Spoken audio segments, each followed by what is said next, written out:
প্রতিনিয়ত আমাদের সামনে এত মানুষ মারা যায়, যারা আমাদের সাথে প্রতিদিন চলাফেরা করতো, যারা আমাদের সাথে প্রতিদিন বাজারে যাইতো, যারা আমাদের সাথে প্রত্যেক দিন একসাথে বসে গল্প করতো, আমাদের সামনে সেই মানুষগুলো মারা যায়।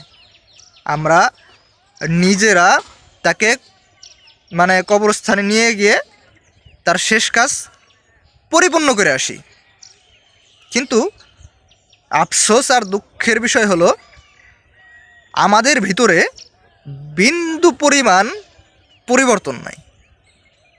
আমরা তাকে কবরে রাইখা দিয়ে এসে আবার যা তাই।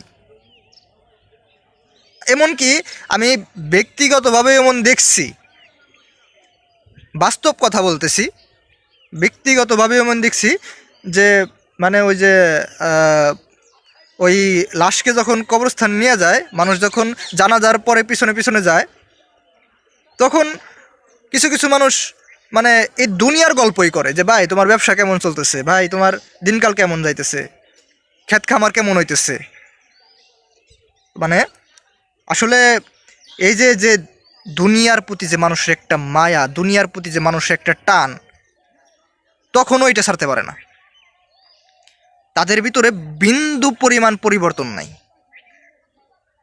তাদের সামনে দিয়ে একজন ব্যক্তি দুনিয়া থেকে চলে যাইতেছে, তাকে তারাই নিজেরাই নিয়ে যাইতেছে, রাইখা আসতেছে কবরে, কিন্তু নিজেদের ভিতরে কোনো পরিবর্তন নাই। একটু মনের ভিতরে একটু ডরও লাগে না। দেখবেন এখন মানুষের কবর দিতেছে, জানাজা পড়তেছে, এই একটা কথা কোনো সময় চিন্তা করে না সেম কাজটা আমার সাথেও হবে। ওই সামনের যে লাশটা, ওইখানে আমার রাইখা মানুষ আমার জায়গায় এসে দাঁড়ায় জানাজা পড়বে। এই যে একটা যে ছোট একটা চিন্তা ভাবনা, এই চিন্তা ভাবনাটা আমাদের কারো ভিতরেই নাই। বিশ্বাস করেন আপনি, মরণের কথা মানুষ একবারও স্মরণ করে না দিনে।